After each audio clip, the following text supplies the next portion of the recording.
Hi, welcome to the Rebecca Valadez podcast. Make sure you hit that subscribe button, you hit the like button, you share it with all your friends, and also you want to hit that bell over here to let you know when notifications are coming in.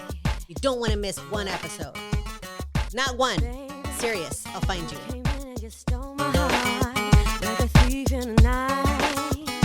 Hi, welcome to the Rebecca Valadez podcast. I am your host, Rebecca Valadez, and we've got a celebrity today with us, Mr. Rick Gutierrez, 33 years, comic legend in the freaking house. You might have seen him on Netflix. You might have seen him scrolling through all the way through the credits. Producer, writer, star maker. He's worked with Gabriel Iglesias. He's made and broke comics. He's the star maker. And he's in the house today to answer all of my ridiculous questions. Can you tell me where he's at? Because I don't know this guy. Yeah. He's right here. He's right here. Click right here. And how long have we been friends? Honestly, I don't know. That was going to be my big question for you today was how the hell did we meet? I know. I met you one time. I don't even remember how I met you. I don't know how we met you. It's been that far back. I've known her when she was like a little girl, and she had a shape like an hourglass. I don't now remember it's like a Pepsi. I'm kidding. That is so bad. That is so bad. Like, we had this conversation. I had this conversation with her. You're so funny. I was like, she goes like, it's because I was taking birth control. Vamos la chinga. Birth control makes you fat. See, birth control gets you fat, so nobody will want to have sex with you. I'm on birth control too. You're on birth control for sure. You're not going to get pregnant. This guy's obviously on birth control. Just his head is on birth control. Oh man, you're gonna go there. You're gonna call. She's gonna call me. And look, it's bad. My mom used to call me cabezón, and then to be called that now. Oh my God, I feel like my mom. You must let my self-esteem has been lowered because of you, man. No, but you're a comic. You've got self-esteem all the way. No. That's the reason comics become comics because we have no self-esteem. We're on stage literally going, "Do you like me? Do you like me? I feel like love you me? just Can let you love us me?" in on a huge secret. Like that's it. You have to have self-loathing to be a really good comic. What? Make fun of me. No. Make fun of me. Even entertainers. I mean, you have a great voice, but most entertainers, period, even across the whole spectrum of comics, singers, actors, writers, we all somehow never had this really weird life about ourselves. And I say that, you look at Hemingway. He was one of the biggest alcoholics in the world. The biggest successes are a little bit crazy. Right. A little bit crazy. Because maybe they were all on birth control. Well, you're so maybe stupid. That's why they're crazy. It's going to be because it's their hormones. Birth control syndrome. It's their hormones, and that's why they're crazy. And that's why. And that explains everything. It's a conspiracy, obviously. So I'll tell you, man, what kills me about a lot of times, like in being part of the entertainment industry, and I've known you for years and years, and I always knew she always had a great voice, and it's like ever since she was, even I think I met you when you were in your 20s. I don't know. Yeah, mid-20s. Maybe. And it's funny, it's when I first met her, it's like, I saw her, and only, no offense, I was married, and, it was great, but she was very beautiful. Gorgeous. And she was, very beautiful. And as you can see, that wore off after time. But when I did meet her at the very beginning, don't even do that.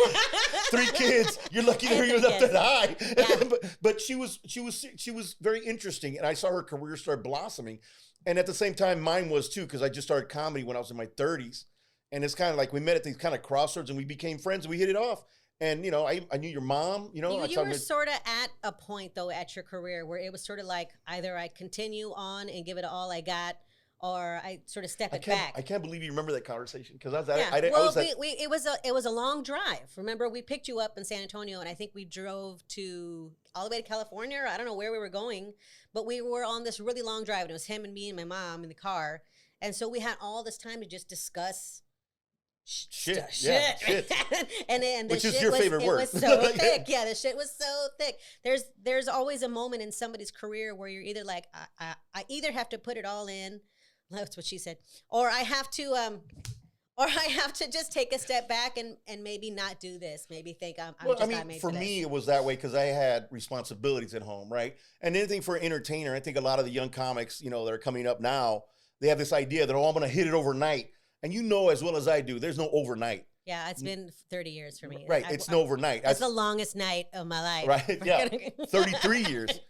And I've done TV, I've done all these different things in my life. And I live a very moderate life. I'm not rich, I'm not poor, but I'm at this place where I'm comfortable. Yeah. And a lot of people, like I said, these young people coming in, they go, that overnight stuff it doesn't happen. George Lopez, when he finally made it, he was in his 50s. Ron White was in his 50s. I mean, the majority of people like people like Gabriel Iglesias, which is a really dear friend of mine, Fluffy.com. Anyway, but he's a really good friend of mine. You know, he was one of the fortunate guys that had a career right out the gate. You know, he got on all that, and then he became progressively a better comic, and he kept on going and going.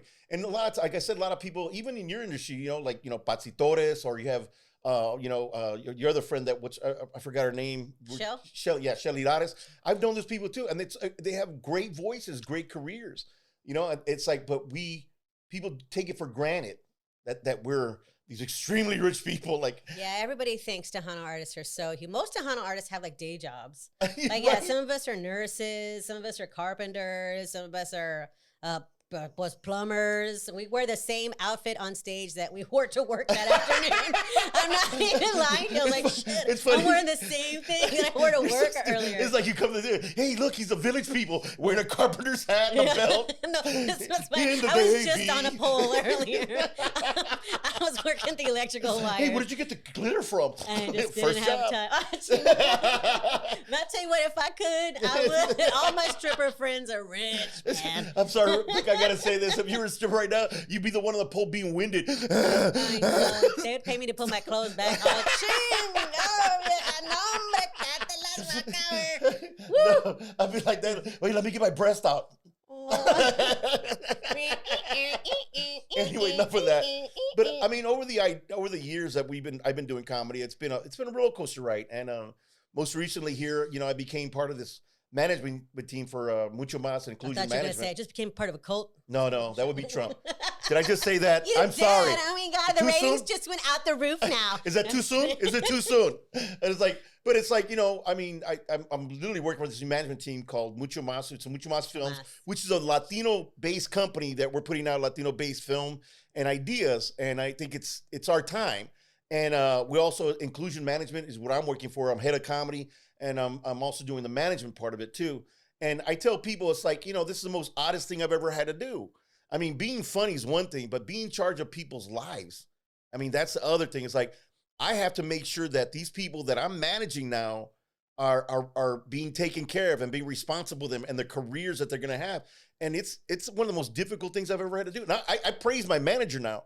I mean, I used to get paid, dude, I'm not working. Dude, I'm not working. And it was like, where's my call script? Like, I used to yell. Do you work exclusively with Latin comics? At this company is all about Latino. It's writers. We have a manager for writers. We have a manager for actors, and we have a manager for comedy. So the management company is exclusive for this. And we're being very much sought after right now because it's one of those things like it's our time. And I tell people over the many years that Latinos have been, you know, I always tell people this, and it's the best analogy I can give you. Everybody always says, you know, how come the Latinos haven't moved up? How come, you know, it's a crab theory. Of course, that's one of the things. But the idea for me is we're the okay people, right? We're the okay people. For years, people go like, oh, man, you know, oh, you dumb wetback. It's okay. Yeah, why are you so mad? It's okay. Take it on the chin. You know, honestly, though, dude, a lot of us have been famous. We just didn't use our Latin names. There have been some Latin celebrities, even back in the black and white film days, who are huge. Rita Hayworth. Is Rita Hernandez. Right? How can you get any bigger than that? Anthony Quinn, Anthony Quintanilla. All these people that, you know, Vicky Carrizales, I worked with her. But we've had that scope of not being who we are. And that's the point. And I know this is going to hurt some people because I am Latino. I love who I am. Can I speak Spanish as well as other people? No, I can't. Because when I was growing up, there was a part that when I went to school, if you spoke Spanish, they put soap in your mouth. They would spank you. They would make you rule yourself. They would suspend you from school. And people go like, how come you can't speak Spanish? Because I wasn't allowed to, man. Didn't want to get my ass kicked. And then at some point, my parents thought, well, hey, you know, we'll not speak Spanish at home either, and now I can't get a job in 2 different languages, so I'm screwed. They screwed a whole generation of us. We're like the same age, right? No. I'm way older than that shit, that's for sure. But it's like, for me, it's like we have to understand these processes that we've been through and for people to understand. I mean, you know, like now is our time. If you look at what they did on the voting this time, right? And the voting was what? It was always black and white. But when it comes to something really important, the Latinos stepped in and they took it over the top. We count. And me as a comic, I know people go, hey, you should be funny. Yeah, But when it comes to something like this and people in our industry, we have a lot of sway.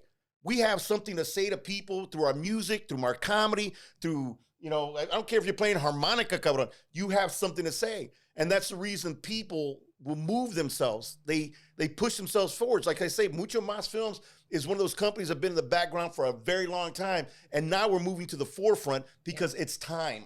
And I don't think people, I think they always underestimate the power of being Latin because they don't understand. Like if you're German, only Germans speak German. If you're Swiss, only Swiss people speak whatever language they speak, the Swiss. But if you're Latin, there's so many countries that speak Spanish. It's all of Central America, all of South America, all of Texas. Like you can't be down here unless you speak at least a little bit of Spanish. It's like I always tell people like what's that saying? Oh, the Mexicans, what is that? The Puerto Ricans don't like the Cubans don't like the Dominicans don't like the Mexicans don't like the Venezuelans. I said, but we're all called Mexican. Yeah, no, yeah, they all call us Mexican. But what we all have in common is rape. Like, I'm sorry. I'm sorry, man, but if that's not the truest statement, if you people are thinking about it right now, you don't know history, okay? Yeah. Christopher Columbus came and he got busy. It didn't matter what, I don't understand what you're saying. And they gave us Spanish and they gave us all these Mexican flavors and Latino stuff that they have now. These aren't even our actual last names. No, so we had last names like the Tualacan and the Teotihuacan and Xixhuatl and Maxhuatl. It's the truth. It's Mastica. We're Mastica Indians. We'll never or Native know American Indians. Our native language. Right. So that's the idea of who we are. And it's like, and I'm cool with that. This is what they left us, and we made the best of it, man. But it must have been confusing, though. Well, I mean, at one point, yeah. I mean, but now we've taken this in a different kind of base where, oh, you don't like him because he speaks this way, or we have a racism within our own community, which I think is really hilarious. Do. Yeah, I don't know. Because we're all broke. That's right. I do say this, though. At some point, when you make enough money, you're no longer Latino, you're white. I'm sorry, man. But it's true. It's like, I've had people tell me this, and it makes me, it cringe when people say it. He goes, I'm not white. He goes, no, I'm white with Latino descent. I go, tell that to ICE, bro. Right? They're still gonna go tell that to ICE, and you talk to Border Patrol, because I've been stopped by all of them.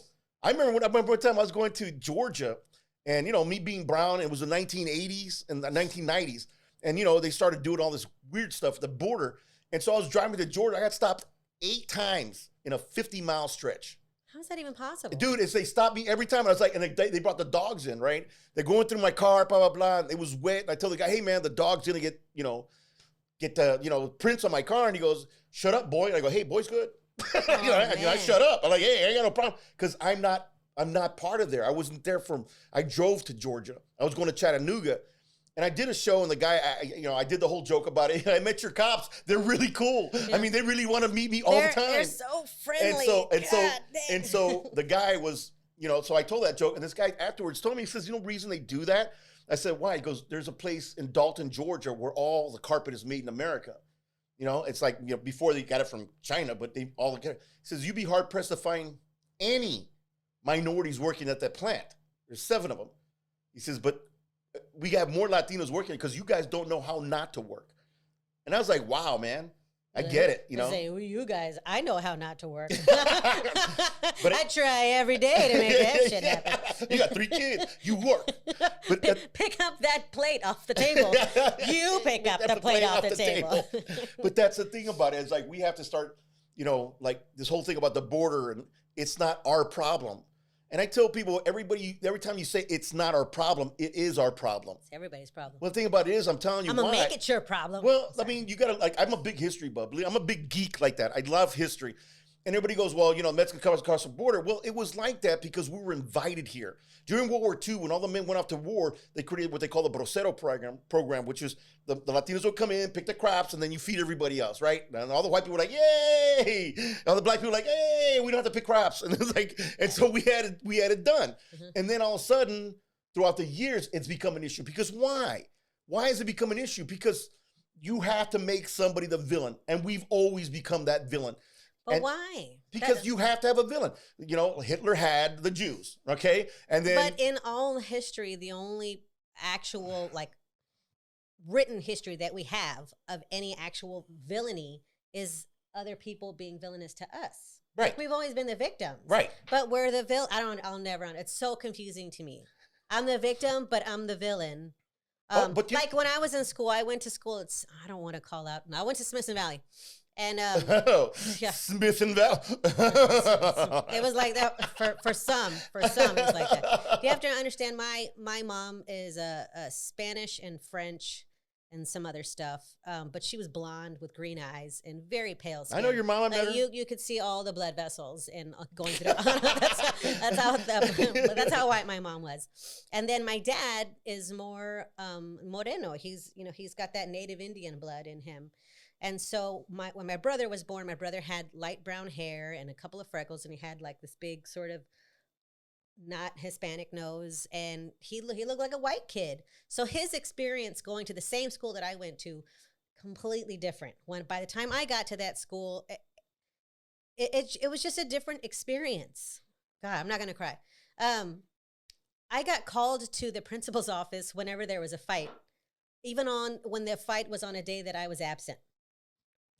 Yeah, I'm not even kidding you. She called me into the office and she was like, I know this is all your fault. Like, I wasn't even at school when it happened. I had an audition. Like, I'm busy doing rich bitch shit, lady. I don't have time to be picking fights and shit at school, but automatically they thought that I was some sort of thug, even though at that moment in time, I was doing tours, telling kids to stay in school and say yes to an education and no to drugs. Well, Patsy Torres. Yeah, doing all that stuff. Yeah, we had Patsy Torres had like the right foot tour, and ours was the left foot tour. The left foot tour, yeah. But like everything about my career at that moment was telling kids to say yes to an education and say no to drugs. Meanwhile, I was getting dragged into the principal's office for shit that I wasn't even I wasn't even there. Yeah, I wasn't even there. That's funny. Yeah. And I get it that you're probably Latino and there's like I went to Harlandale. Go to Harlandale, Indios, bajo. Anyway, it's like I don't know why. But it's like I didn't graduate, so don't get too excited. It's like I got my GED, But GED, Brad here. Booyah. And so like I always tell people it's like I went to a predominantly Latino school. Yeah, I didn't get that. But I didn't have that same experience. I don't understand. Like even when it was a pretty dominant Latino school, we didn't go like I see stuff from LA, right? No offense for people in LA, but it's like Don't make fun of my LA. Hey, down in my barrio, right? That me and Smiley and Tu Sabes, Puppet. Hey, Vato was great. I didn't listen to that. I listened to oldies because they were songs that just came on the radio. Like it wasn't like they were oldies. Like I grew up during that time. I listened to a lot of funk and I listened to a lot of just pop music, and all this stuff that was going on. It was never a thing about me listening to real Latino music. And I don't think anybody really did during that time because it was so mainstream. Yeah. I mean, and my dad, I listened to Perez Prado, Tito Puente, a lot of these different, tropical. My dad had tropical stuff. It was before salsa. It was before a lot of these different things. My grandmother was a USO singer. She sang, standards from Sinatra, Tony Bennett, So it was like very eclectic in my house. But a lot of times when we did listen to music, Latino music, it's when we went over to like a quinceañera or we went to... Then you hear the Tahana music. Right, Sonny the Sunliners,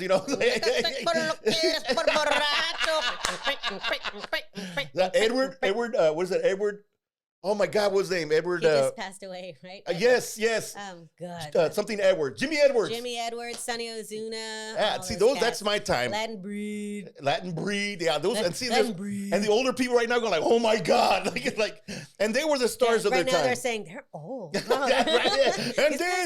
then cuando estabas allá, pues tú sabes que mis dientes me duelen. No, I don't want to get into that. But it's like you start looking at how times change. It's like I thought. That was never going to end.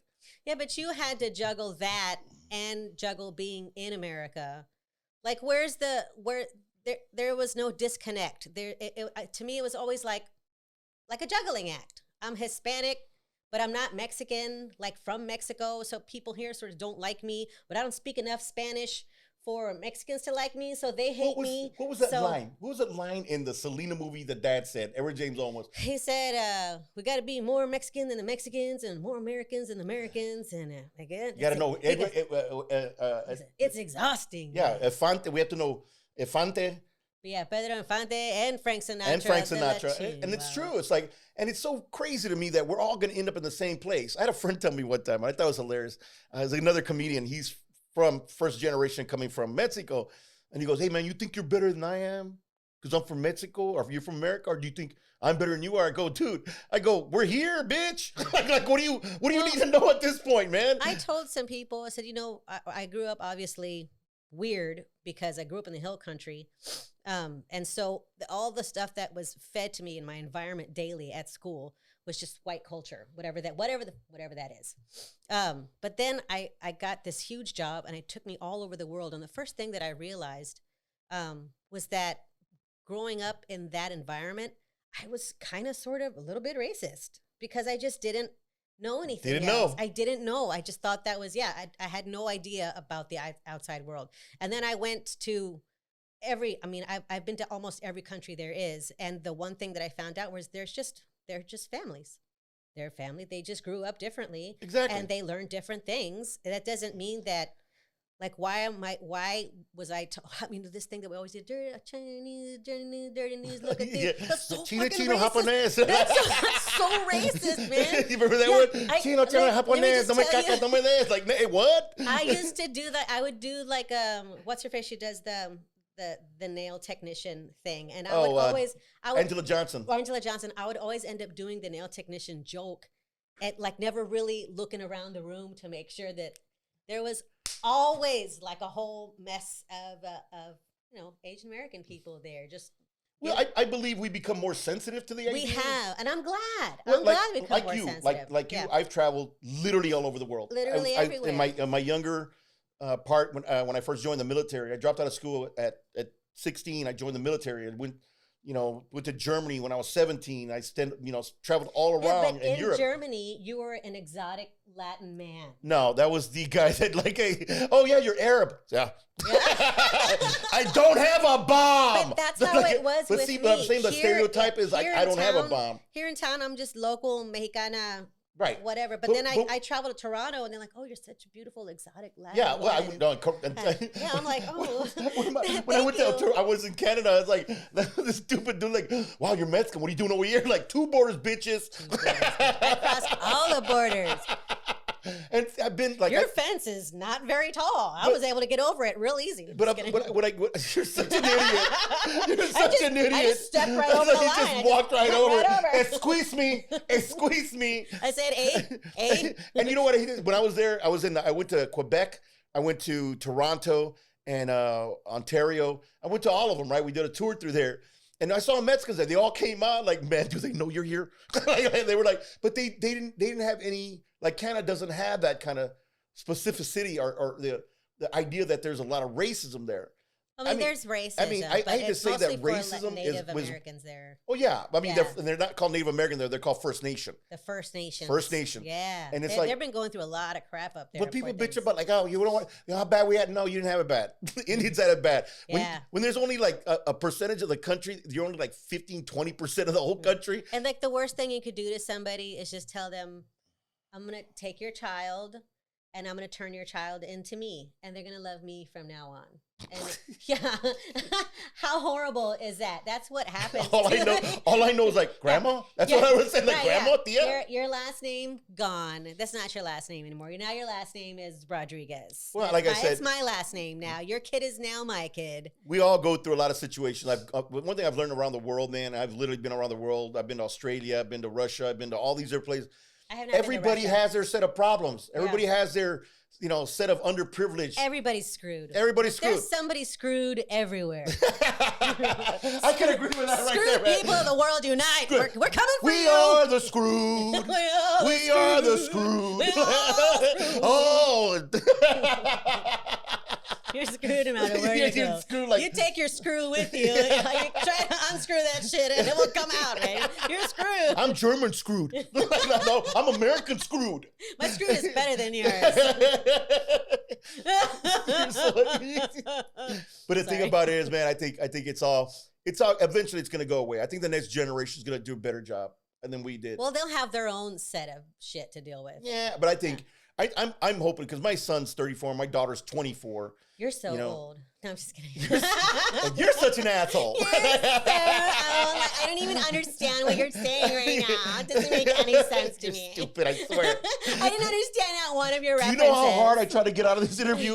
Do you know how hard I begged him. I said, no. I go, I know her. She's out of her mind. No, he said, I want to be your first. And I was like, wait, you're going to have to ask my husband. Yeah, no, man, your first ain't your husband. I'm going to tell you that now. I don't kind of lie you told him. No, you're my first this week. And you'll be my second next week. That's getting psych up, man. He's happy to be here. He knows it. Dude, when they invited me to be here, I was like, man, hell yeah, man. I couldn't wait to get on here, just have this conversation. She is a natural, funny person, and she has some very reasonable arguments and ideas about what the world should be. And we used to talk about that a lot, about what, her take on being, Latina women and where she was at and her industry and how she's kind of maneuvered her whole career through this, and I've always been, my hat's off to you because, you've had a really nice career. I've tried. And now, it's like you're taking a shift. You're doing something like this now. Let's do something different. It's never too late. Yeah, and that's true. It's never too late. It's never too late. Maybe for you, but I mean, other people. No, too soon. It's too late. It's too late. Why? It's too late, Rebecca. It's too late. But I think at the same time, I think we're all gonna, find our place in what we call entertainment. Like I said, I've moved on. Like I said, mucho más films, and I'm managing people now, and I think that's my place. I need to be. Based here in San Antonio. It's not San Antonio, L.A. And then so it's by coastal. Yeah, and so we're looking forward to, like I said, we're with actors, writers, and comedians. It's this new place to be. I mean, and people are taking us very serious because this company, like I said, there are only like 2 or 3 in the country like this. I've been a comedian for a long time, and people that managed me or had me, they would put me on the roster and let me sit there so they wouldn't get in trouble. Like, oh no, we have Latino, he's right there, that guy right there.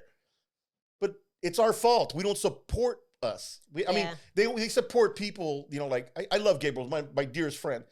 And Gabriel's, but that son of a. Let me tell you what this dude did. But he's one of those guys that he's cultivated a career in a way that everybody likes him. I don't care if you're Chinese, Asian, whatever. We all like him. He's just that guy. He picked all the best parts of our culture and sort of brought it to the forefront and made people love it. And not be filthy about it. I've collaborated with him, and I've done very many things with him, and I've always appreciated him being my friend first and foremost. But I've also appreciated that he also gives Latinos work. Mm-hmm. Like George and all these other cats. I know those guys for years. And it's funny enough, even in your industry with Tahana music, everybody goes, it's dead. It's not dead. Yeah. It's not dead unless you people stop listening. And I get the idea that, hey man, there's Tigres Norte, stuff from across the border or whatever, and then fine. I want to listen to that too. But at the same time, man, we forgot about us. Yeah, I think the Tahana industry is sort of like your Mac computer. Like you have to update it every once in a while. You have to get the updates because you're still running on the old system, and that system isn't even recognized with the new equipment that's out there today. Like you're not running on HDMI yet. You're still stupid. And I'm so old. Like you're still working on a quarter inch.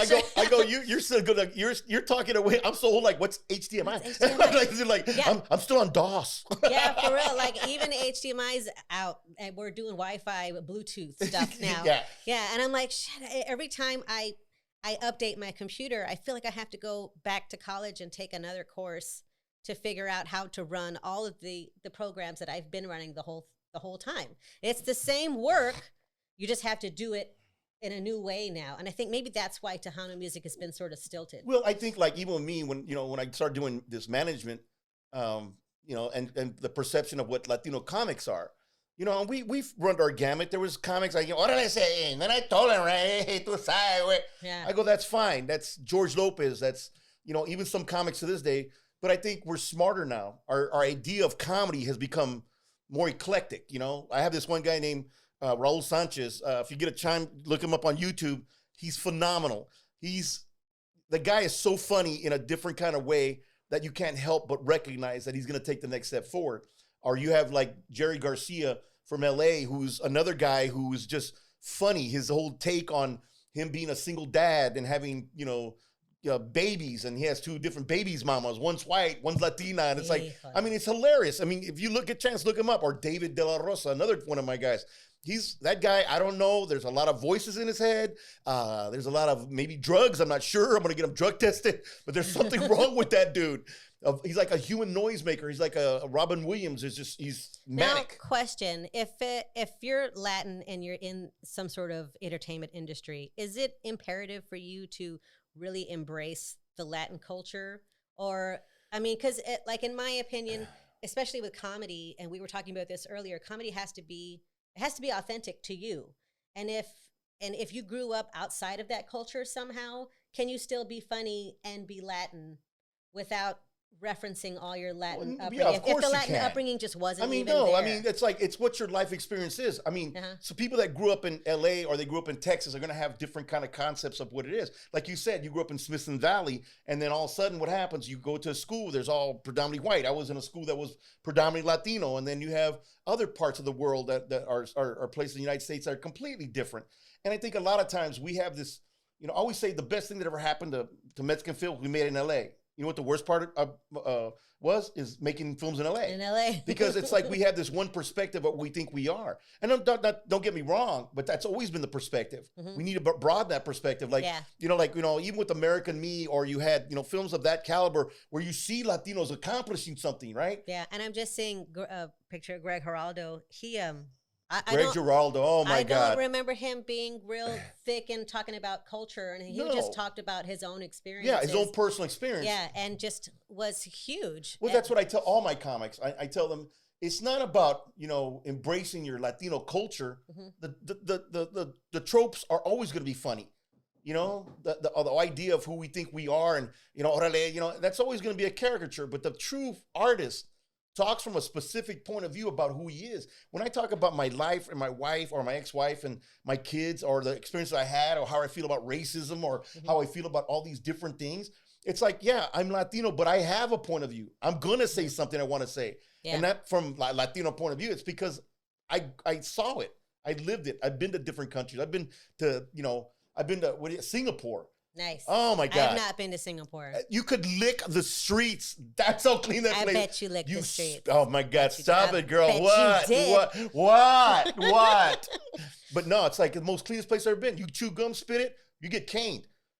You literally, everybody who's responsible for the street that their business on.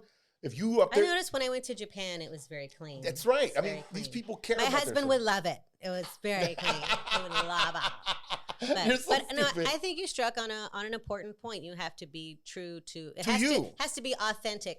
And I think a lot of these upcoming artists here in town, they think that that because they're Hispanic and because they're from here, that if they do Tahana music, that it'll be like an in for them. And they're not really being true to themselves. No. Like, that's not really the music that they want to do. If you want to do pop music, then do pop music. Like, put 100% into doing pop music. Don't think that you can take your Tahano fan base and cross it over, because that's really actually quite difficult to do. Well, I mean, look, like I say, funny is funny, regardless who you are. Music is music. That's the only genre that, you can have a Rihanna, what's her name that we're talking, Cardi B, right? Cardi B. Yeah, you can Cardi B and her be Latina and still hit the honest. It's no different than what Selena was trying to accomplish. But like any of our artists, they always get cut short. It's like a curse, man. Yeah, it feels like they get to a certain point of success, and there's nobody right now that's pushing through the glass window. Right, and I still think that it's like plexiglass, and it's really hard to break through that thing. Like, oh my God! You need to get a torch and and some tools and break through that plexiglass. You thought about getting across the border was hard. It's a brick freaking ceiling. But that's the thing. What I'm saying is, like, these things can be accomplished. It's all about changing mindset. I still, Gary Hobbs and you talk about Jay Perez, and you talk about all these cats that made some very beautiful music, and they're still making music. Yeah. Right. But I've always wanted to hear Jay Perez be the front guy for I got soul. What the hell was that? With the capital S, I got soul. Oh, Tower of Power. Tower of Power. He would be the best Tower of Power frontman. Please make it happen. Music gods. We throwing the gauntlet down. You. Please get Jay Perez to front Tower of Power. Please make it happen. You missed. But it's like I said, man. I mean, I'm hoping that these next, 5 or 10 years, you're going to see an resurgence of Latinos in not only film, talk shows, things like this, podcasting. The lead in Cobra Kai right now is a young Latin boy. I know. So no, you got to say it right. You got to say it right. Ready? A young Latino. Cobra Kai. It's, how do you say it?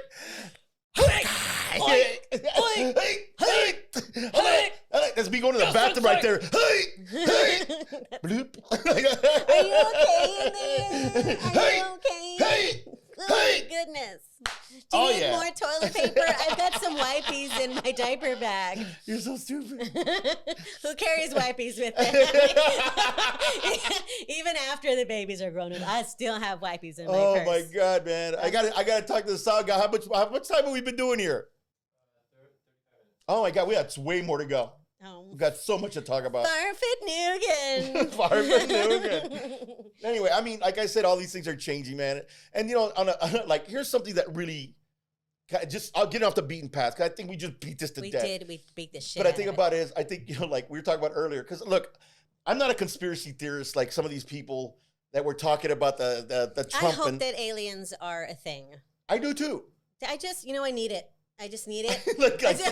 I need to be like, oh, great. I used to talk about that. Finally. I was so big about it. What killed me about it? Like, I did this joke about that one time. I go, like, how would we explain racism to aliens? Right? I think they know. No. That's what I'm telling you. Because the way I explained it to him, I said, how would we explain racism to aliens? And so you try to explain, like, okay, the white ones don't like the black ones don't like the white ones, the black and white ones don't like the brown ones. And the alien's going to be like, oh, man, we had that problem on our planet, so we turned everybody, so everybody turned green. One got a light green, and the dark green don't like the light green don't like the dark green, the brown green are taking all the jobs. It's a thing, yeah, or if they all look Why are you going to jump my joke? I had a great joke, and you just jumped on top of it. I jumped on top of your joke. It says that the UFO report could be published by the government agencies in 180 days. Yeah, and because it was a part of this, and well, the fact that it was added to it, the stimulus package, means that it's a thing. Yes. So so let me see them already. Well, the naval. I'm gonna be so upset if aliens look just like human beings, but they're like, my name's Greg, and I'm from Uranus. You're so stupid. I'm gonna be so pissed. Did you ever see that movie called Paul? My name's Jessica, and I'm from Mars. Could you imagine? You're so stupid. Oh my God, I'd be so angry. I need aliens to look jacked up. I need for them to just look totally weird. And that's the only way I'll accept it. I need this. I need it. I need it. So the sound guy, Josh, was saying, it's like, I believe it. He was like, hey man, they've been here. They've been here forever. They've been walking around us amongst us, stuff like that. I go, and I keep on thinking, man, if they've been here, why would they hide? And I start realizing, man, as human beings, we're pretty fucked up. I wouldn't want to come out. Like, you're so violent. You saw what they did to that last one at Roswell? Hell no. Like, gosh. They got Petey. They got Petey. You got Petey, man. It was terrible. Oh my God, man. Oh my God, man. Oh my God, man. And they took my stomach and they put it over here. And they put my arms and they took them over here. I need it. I need this. It needs to look like Predator. I tell people, I think personally, and I've had experience with that. I'm not crazy, all right? Right away, when you tell people, hey, I saw a UFO, right away, you're crazy. I'm not crazy. I was in the military. I saw some crazy shit. But I always tell people, it's like, as far as like being the Aztecs and people like that, astronomical charts. I was just going to say that. Okay, go ahead. Why does she got to jump on my stuff? Why, Josh? Why does she got to jump on my stuff? Yeah, like all the Aztec and all the astrological charts, even when you talk about the Mayans, and we had some of the most sophisticated, I mean, for God's sakes, we discovered the number 0. Zero. That's right, people. We claim that in the name of, how's the M? Stupid. For real though, is that what we're gonna find out? Is that the aliens built the pyramids? Oh my gosh! And they're gonna be like, "You jerks! You thought you made them, but we did. The truth is out there now, and you can't take it back." Could you imagine if they talk like that? Thank you, Mulder. Oh my gosh! Planet Earth is so so filthy. You guys are crazy. We didn't even want to let our presence be known because y'all are Stop. Y'all got a psycho. It's like every movie I've ever seen. Jesus Christ. Y'all are so violent. We just want to have sex with everybody, and I didn't think y'all would be down with that. Like, I know way too much, like what alien stuff. I really got into the whole thing. Look like that the one with the Anunnaki. big eyes. Anunnaki was like I the got aliens. your Anunnaki. Stupid. I think I had some Anunnaki when I was in Japan. Is that some sort of sushi? Would you like some Anunnaki? Oh yes, I would. Thank you very much. I can't have a serious conversation with her. Like, invite you to my show, and then she tells me, "Shut the fuck up." But I mean, but that's fine, man. Like, I'm gonna shut up now. I'm not gonna say anything. I'm not gonna say anything. All right. Okay. But seriously, it's like, yeah, man, I think a lot of this is gonna start coming to fruition. Like, they're really out there. They've been around for a while, and they've been visiting us, man. So, what are we gonna do? You know? If they say, we're gonna take some people out to space, would you volunteer? Would I volunteer? Yeah, like if they say, if you want to come see our planet, we can take you. You know, you can come to my house. We can chill out. Yeah, we've got some amazing drugs. Yeah, but that's like the first date kind of stuff. I don't know you that well. I don't want to go to your planet. I'm not just gonna take off with you. Like, do y'all do butt stuff? I don't know. Are you seeing the universe back here, Josh? You put the universe back here, huh? So we just fly around. This is awesome. There's like no gravity here, so you can fly wherever you want to go. Look, my fort just hangs there. It just hangs in the air. I'm an eagle, bitch. Oh my God.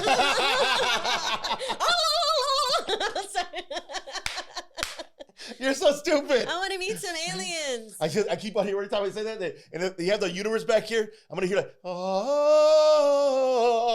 Shh. I couldn't wait for that. Star Trek.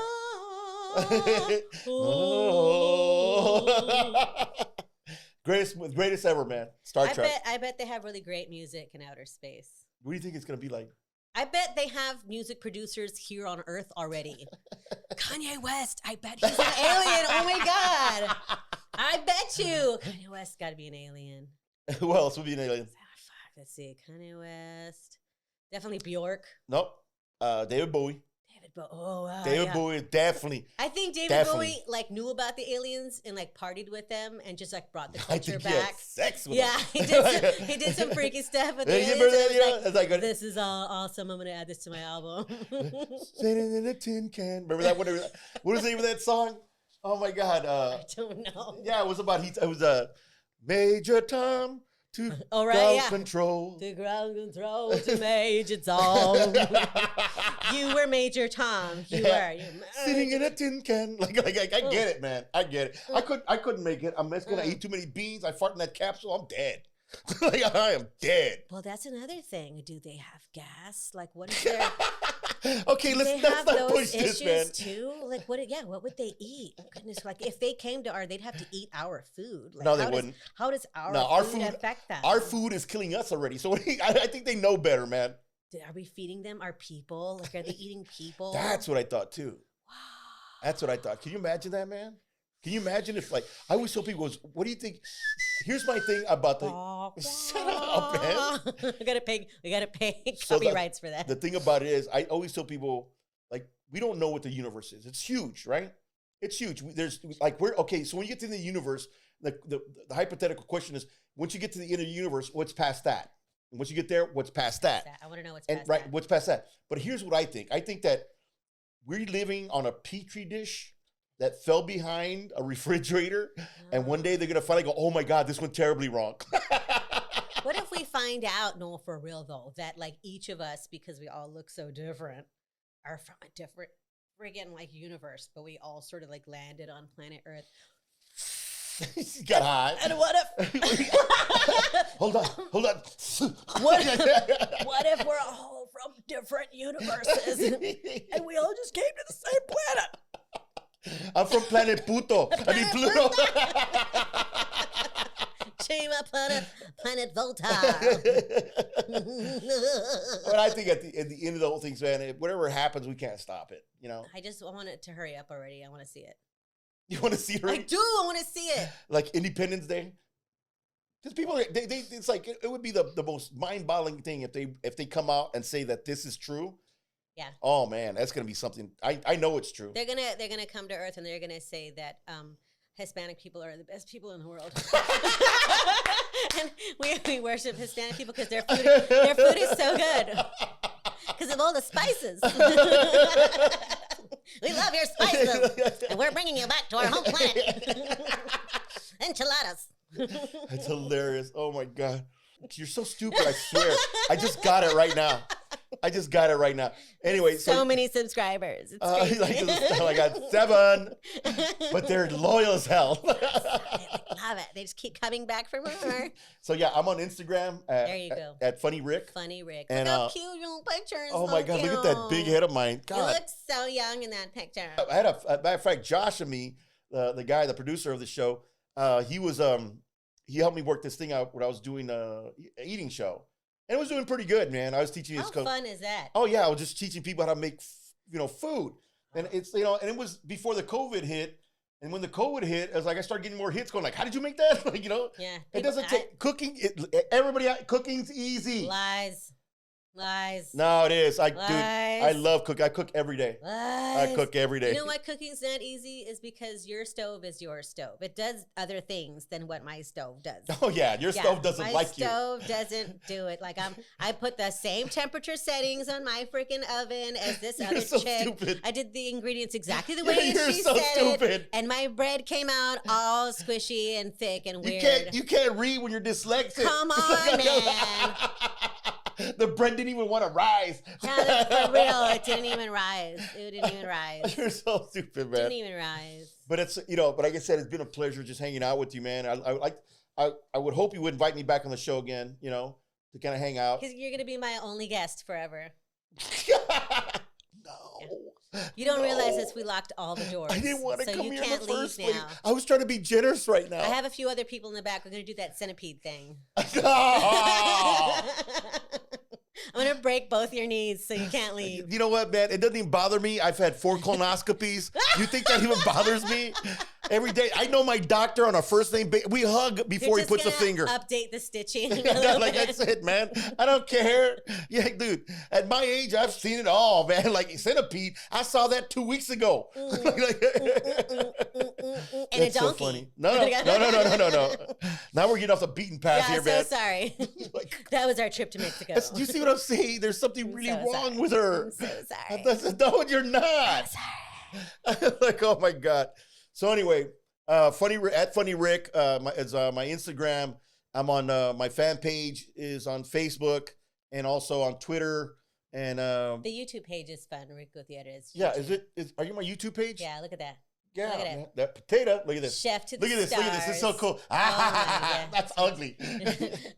Nano. And I make simple stuff, like stuff you should know, like, papas con huevo, chorizo con huevo, or I do simple stuff like that, or, omelets, or I create big meals too sometimes, stuff that's easy to make. It takes you no more than 30 minutes to make a really good meal.